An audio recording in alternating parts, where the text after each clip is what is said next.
నమస్తే, నేను సిరి. ఢిల్లీ మద్యం కుంభకోణంలో అయితే కవిత గారి అరెస్ట్ మనం చూసాం. ఆ తర్వాత 6 నెలల పైన జైల్లో ఉన్నారు. తర్వాత బెయిల్ అయితే దొరికింది, బయటకు వచ్చారు. అయితే ఇప్పుడు మళ్ళీ కేరళ మద్యం కుంభకోణం అని చెప్పేసి వస్తుంది. అందులో కూడా కవిత గారి పేరు ఉన్నట్టు మనకి వినిపిస్తుంది. సో అక్కడ ఎవరైతే కాంగ్రెస్ ఎమ్మెల్యేలు ఎవరైతే ఉన్నారో కవిత గారి పేరు అయితే తీస్తున్నారు. మరి దీనికి సంబంధించి మరిన్ని విషయాల్ని మనకి తెలియజేయడానికి ఈరోజు మనతో పాటు ఉన్నారు TDP official spokesperson Suryadevara Latha garu. నమస్కారం మేడం. నమస్తే. మనం ఇంతకుముందు చూసినట్టయితే ఢిల్లీ మద్యం కుంభకోణంలో కవిత గారి పేరు వినిపించింది, అరెస్ట్ అయ్యారు, జైల్లో ఉన్నారు, బెయిల్ మీద బయటకు వచ్చారు. అంతా బాగానే నడుస్తుంది అనుకున్న టైంలో ఇప్పుడు మళ్ళీ కేరళ మద్యం కుంభకోణం అంటున్నారు. ఇక్కడ ఆల్రెడీ కాంగ్రెస్ ఎమ్మెల్యేలు ఎవరైతే ఉన్నారో కేరళలో వాళ్ళైతే కవిత గారి ఇన్వాల్వ్మెంట్ ఉంది అని ఖచ్చితంగా మాట్లాడుతున్నారు. సో దీన్ని అసలు మనం ఎలా చూడాలనుకుంటారు? అంటే కవిత గారు గత కొద్ది రోజులుగా సైలెంట్గా ఉండటం కానివ్వండి, ఎక్కడ ఆవిడ బయట రాకపోవటం మనం చూసాం. తను బతుకమ్మ ప్రోగ్రామ్ అప్పుడు ఖచ్చితంగా బతుకమ్మ ఆడటానికి బయట వచ్చేవాళ్ళు. ఈ లాస్ట్ ఇయర్ అది కూడా రాలేదు కదా, ఎక్కడ బతుకమ్మ ఆడటానికి కూడా రాలేదు. సరే, ఆవిడ 3 నెలల దాకా దగ్గర జైల్లో ఉన్నట్టున్నారు. 3-4 నెలలు, 6 months దాకా ఉన్నారు కదా. 6 months వరకు జైల్లో ఉండటం మూలాన సరే, అది లిక్కర్ కేసు ఒకటి నడుస్తుంది కదా. అంటే అన్ని రకాల సాక్ష్యాలు చూస్తే ఆవిడని ముద్దాయిగా చూపెడుతూనే ఉన్నాయి. సో ఆవిడ ఎటు నుంచి నేను బయట వచ్చి ప్రెస్ మీట్ పెట్టినా నేను కాదు అని చెప్పుకునే పరిస్థితిలో లేదు ఇప్పుడు. సరే, మేబీ అది కేసు మొత్తం ఫైనల్ ఎండింగ్కి వచ్చిన తర్వాత ఏమైనా ఆవిడకి ఫేవర్గా వస్తే అప్పుడు కొంచెం భరోసాగా ధైర్యంగా కూడా చెప్పుకోగలుగుతారు కదా. అప్పటి వరకు అయితే చెప్పుకునే పరిస్థితి లేదు కాబట్టి సో బయట కూడా పొలిటికల్గా కానివ్వండి ఎక్కడా కూడా ఆవిడ కనపడలేదు ఈ మధ్య.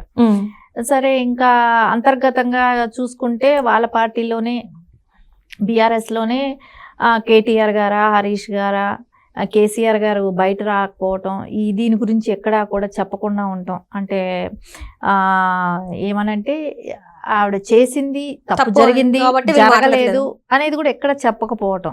కేసీఆర్ గారు ఎక్కడ ఓపెన్ గా స్టేట్మెంట్ కూడా ఇవ్వలేదు. అంటే జైలుకి కూడా అసలు వెళ్ళింది లేదు కదా. హరీష్ రావు గారు ఇంకా కేటీఆర్ గారు వెళ్ళారు, కేసీఆర్ గారు అయితే వెళ్ళి మాట్లాడింది లేదు. కాబట్టి అందరు కూడా కేసీఆర్ గారు అయితే కవిత గారి మీద కోపంగా ఉన్నారు, తెలియకుండా చేశారన్నట్టుగా ఏదో మాట్లాడడం అయితే వినపడింది. మరి అది ఎంతవరకు వాస్తవం మనకు తెలియదు. అంటే ఎంతో అంత ఢిల్లీ రాజకీయాలు కాబట్టి ఆయన ముందే స్టేట్ గురించే పట్టించుకోలేదు. అంతే కదా, ఆయన ఎక్కడ సెక్రటరియట్కి వచ్చి ఇక్కడ ఏం జరుగుతాయి అంతా కేటీఆర్ గారి మీద వదిలేశారు. కేసీఆర్ గారు ఎక్కడ సెక్రటరియట్కి వచ్చేవాళ్ళు, ఫామ్ హౌస్ లోనే ఉండేవాళ్ళు. అంతా కొడుకు చూసుకునేవాడు, ఢిల్లీ అంతా కూతురు చూసుకునేది. ఇంకా ఈ కాళేశ్వరం ప్రాజెక్ట్ ఇట్లాంటివి ఏమైనా ఉంటే హరీష్ గారు చూసుకునేవాళ్ళు. ఆయన దగ్గరికి ఎవరైనా వస్తున్నారు, ఆయన సీఎం హోదాలో ఏమైనా చేయాల్సి వచ్చే దీనికి మీడియేటర్ గా బిహేవ్ చేసేదేమో సంతోష్ గారు. ఎక్కడికెక్కడికి పంచుకునేసారు వాళ్ళు. సో ఎవరు కూడా ఆయన అంత ఫోకస్ చేయలేదేమో, ఢిల్లీలో ఏం జరుగుతుంది అనేది ఫోకస్ చేయలేదేమో. సరే, మేబీ తెలిసి ఉండొచ్చు అక్కడ ఏం జరిగిన దాంట్లో ఎంతో అంత కవిత గారి ఇన్వాల్వ్మెంట్ ఉందనేదైనా వాళ్ళకి ఒక ఐడియా ఉండుండొచ్చు. సరే, అందుకే ఆయన కామ్గా కూడా ఉండుండొచ్చు.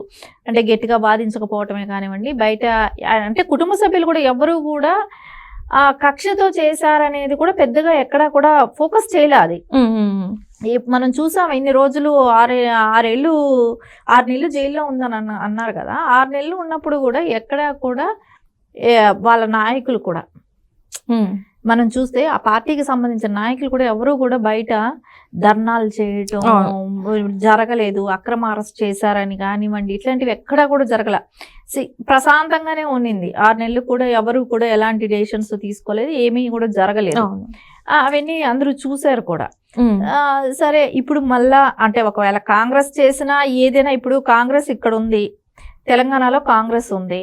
సరే, మేబీ వాంటెడ్లీ కేరళలో ఇరికించాలని చేసిన సాక్ష్యాధారాలు లేనిదే ఇప్పుడు అభియోగం అయితే చేయగలుగుతారు. కానీ అది కోర్టుకు వెళ్ళిన తర్వాత ఒకవేళ అరెస్ట్ చేయాలన్నా, కేసులు ఎదుర్కోవాలన్నా సాక్ష్యం అనేది గట్టిగా ఉండాలి. లేనప్పుడు అదేం చేయలేరు. అభియోగంగానే వెళ్ళిపోతుంది. దాన్ని అంటే 1 రోజు 2 రోజులు మీడియాలో రావటం, సరే ప్రూఫ్స్ ఏమీ లేవనుకోండి, దాన్ని లైట్ తీసేసుకుంటారు, ఎవరు కూడా పట్టించుకోరు. ఏదైనా ఆ సాక్ష్యాలు పెట్టుకొని వాళ్ళు మాట్లాడుతున్నారా, బ్లేమ్ చేశారా అంటే కాంగ్రెస్ ఎమ్మెల్యేలు 2 రాష్ట్రాల్లో కాంగ్రెస్ ఉంది కదా. సరే, వాళ్ళు ఏమైనా సాక్ష్యాలు పెట్టుకొని వాళ్ళు ఏమైనా గట్టిగా చెప్తున్నారా అని అన్నప్పుడు మనం ఆలోచించాలి. కానీ ఇంకా ఎలాంటి ప్రూఫ్స్ కూడా ఇంకా ఓపెన్ అవ్వలేదు. వాళ్ళు మాటలతో చెప్తున్నారు, అభియోగం అనేది చెప్తున్నారు. కాబట్టి నేను అనుకుంటాను మేబీ 2 రాష్ట్రాల్లో చెప్పినట్టు కాంగ్రెస్ ఉండబట్ట, లేకుండా ఉంటే ఒకవేళ వాళ్ళు ఎవిడెన్స్ పెట్టుకొని ఇంకా బయట పెట్టలేదా, ఇది కూడా మనం ఆలోచించాలి. ఏమైనా మళ్ళా బయట పెడతారా అంటే, ఒక చోట ఢిల్లీలో లిక్కర్ కేసులో ఆవిడ ఉన్నారు, ఇన్వాల్వ్మెంట్ ఉంది కాబట్టి ఇది కూడా ఉంటారనేది నమ్ముతారు కదా జనాలు అని ఏమైనా చెప్తున్నారా అనేది వాళ్ళు పెట్టే ఎవిడెన్స్ గురించి చూస్తే గానీ చెప్పలేం. అంటే ఇంతకుముందు చూసుకుంటే మనకి ఢిల్లీ అయినప్పుడు కూడా చట్టం తన పని తాను చేసుకొని పోతుంది, నేను కడిగిన ముత్యంలాగా బయటకు వస్తా అని చెప్పేసి తను మాట్లాడడం జరిగింది. అండ్ ఇప్పుడు కూడా ఈ అభియోగాల్ని తను ఎక్కడ కూడా అంటే నేను కాదు అన్నట్టుగా తను ఇంకా ఇంతవరకు అయితే ఎట్లా ప్రెస్ మీట్ పెట్టి మాట్లాడింది లేదు. మరి దీన్ని మనం ఎలా చూడాలి? ఎందుకంటే మొన్ననే బయటకు వచ్చి ఇంకా కొన్ని నెలలు కూడా అవ్వలేదు, అప్పుడే మళ్ళీ ఇలాంటిది ఒకటి మళ్ళీ సేమ్ అలాంటిదే రావడం ఏంటంటారు? మరి నిజంగానే వాళ్ళ దగ్గర ఆధారాలు లేవంటారా, లేకుండానే ఇంత పెద్ద అభియోగం తన మీద వేసే ఛాన్స్ ఉందంటారా? మరి అంటే అభియోగం అనేది మాటల్లో ఎవరైనా చెప్పేస్తారు, కానీ దానిలో ప్రూఫ్స్ ఏమైనా దొరికాయా అంటే అభియోగంతోనే మాటలతో వదిలేస్తే ఈ రోజు రేపుల్లో అది సస్టైన్ అయిపోతుంది. సో వాళ్ళ దగ్గర ఆధారాలు ఉన్నాయా, ఆధారాలు ఉంటే ఏమైనా అలాంటివి జరుగుతున్నాయా అనుకున్నప్పుడు చూస్తే ఖచ్చితంగా ఆధారాలు కానీ ఉంటే 2 రోజుల్లో అది కూడా బయట వచ్చేస్తుంది. ఎందుకంటే ఆవిడ గతంలో ఢిల్లీది కూడా ఇట్లాగే అన్నారు కదా, అప్పుడు ఆధారాలు ఏమీ లేవు, వాళ్ళు కావాలనే మాటలు చెప్తున్నారు కానీ ఆధారాలు లేవనేది అప్పట్లో గట్టిగా వాదించారు. మోడీ ఈడీ అన్ని కూడా కొన్ని మాటలు కూడా మాట్లాడారు బిఆర్ఎస్ వాళ్ళు. కానీ ఇప్పుడు చూస్తే మనకు అర్థమవుతుంది కదా, అది ఢిల్లీ కేసు పక్క ఆధారాలతోనే ఉన్నాయనేది. రేపు కేరళది కూడా ఆధారాలు అంటూ బయట వచ్చిన తర్వాత అది పక్క జరిగింది అనేది అనుకోవాలి. దీని మీద మరి బీఆర్ఎస్ నాయకులే కానీ అంటే ఇంకొకటి కూడా వినిపిస్తుంది మేడం, ఎప్పుడైతే కవిత గారు జైలు నుంచి బయటకు వచ్చారో బీఆర్ఎస్ తోని కాకుండా కవిత గారే అంటే జాగృతి పార్టీ పెట్టి తన పనులు తాను చేసుకుంటూ బీఆర్ఎస్తో కలవకుండా, బీఆర్ఎస్ నాయకులతో కలవకుండా తన నేతలతో తన పనులు తాను చేసుకుంటూ కొంచెం విడిగా ఉన్నట్టు కూడా కొంత మనం చూసాం, కొన్ని వీడియోస్ అట్లా ఉన్నాయి. సో ఇప్పుడు కూడా మరి తను జాగృతి దానికి ఇట్లా వెళ్తుంది కాబట్టి తనని మరి కట్టిపడేయడానికి అంటే తన బలాన్ని చేయడానికి ఇది బీఆర్ఎస్ నేతలే అయి ఉండొచ్చు కదా, లేకపోతే వీళ్ళు వెనకాల ఉండే నాటకమైన ఆడించే అవకాశం ఉందంటారా? ఇక్కడ కుటుంబ రాజకీయంలో అంటే కేసీఆర్ గారి తర్వాత ఎవరు ఆ పార్టీకి ఎవరు ఉంటారు అని అనుకున్నప్పుడు ఇక్కడ ఒకే సంతానమైన కూతురు కొడుకైనా వాళ్ళకు కూడా ఉంటుంది. నేను 6 months నేను జైల్లో ఉండొచ్చాను, నాకు రాజకీయంగా నాకు భవిష్యత్తు ఉండాలని కోరుకునే అవకాశం అయితే తనకి కవిత గారికి కూడా ఉంటుంది. సో నేను ఇంకా ఎదుర్కొనేటివి ఉన్నాయి, ఇప్పటికి స్టిల్ ఎదుర్కొంటున్నాను. సో ఆయన కూడా ఎప్పుడు జైలుకి వెళ్తారో తెలియదు. సో నాకు కూడా అవకాశం ఉంటుంది అనేది ఆయనకి ఉంటుంది. ఇంకా హరీష్ రావు గారి గురించి మనకు తెలుసు, ఆయన ఫస్ట్ నుంచి ఉద్యమం పార్టీగా ఉన్నప్పటి నుంచి ఆయన ఉన్నారు. సో ఆయనకు కూడా ఇది ఉంటుంది. సో ఇక్కడ ముగ్గురు కాంపిటీషన్ అనేది ఉంది, ఇక్కడ ముగ్గురిది ఉంది. కాకపోతే ఇప్పుడు తెలంగాణ జాగృతి అని మీటింగ్ పెట్టినంత మాత్రానే వాళ్ళల్లో ఇప్పుడు అవినీతి జరిగింది అని అంటే బీఆర్ఎస్ పార్టీలో జరిగింది అనేదే ఇప్పుడు పోర్ట్రే అవుతుంది జనానికి. ఆవిడ బీఆర్ఎస్ పార్టీలో ఉంది. ఇవన్నీ ఎంకరేజ్ చేసింది ఎవరు అని అనుకుంటే కేసీఆర్ గారి మీదే, ఆ పార్టీ మీదే ఫస్ట్ ముద్ర వస్తుంది, తర్వాత కవిత గారు.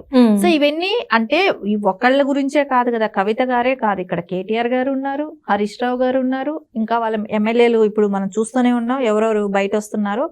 ఇట్లా చాలా మంది కూడా బీఆర్ఎస్ నాయకులు ఉన్నారు. సో అది మొత్తానికి పార్టీ మీదే పడుతుంది ఆ దెబ్బ. సో అందుకని ఇప్పుడు మేబీ ఒకవేళ కేరళలో ఆధారాలు దొరకలేదు అనుకోండి, నిర్దోషిగా ఉంటుంది, ఆవిడేమీ అక్కడ ఏమీ చేయనప్పుడు ఆవిడేం ఫీల్ అవ్వాల్సిన అవసరం లేదు. సో రూమర్స్ అనేది వస్తాయి పోతాయి. సో ఎవరికైనా ఆధారాలు దొరికినప్పుడు ఖచ్చితంగా దాని గురించి అయితే యాక్షన్ ఉంటుంది. 2-3 రోజుల్లో అది కూడా బయటపడిపోతుంది. Right, thank you so much. నమస్తే.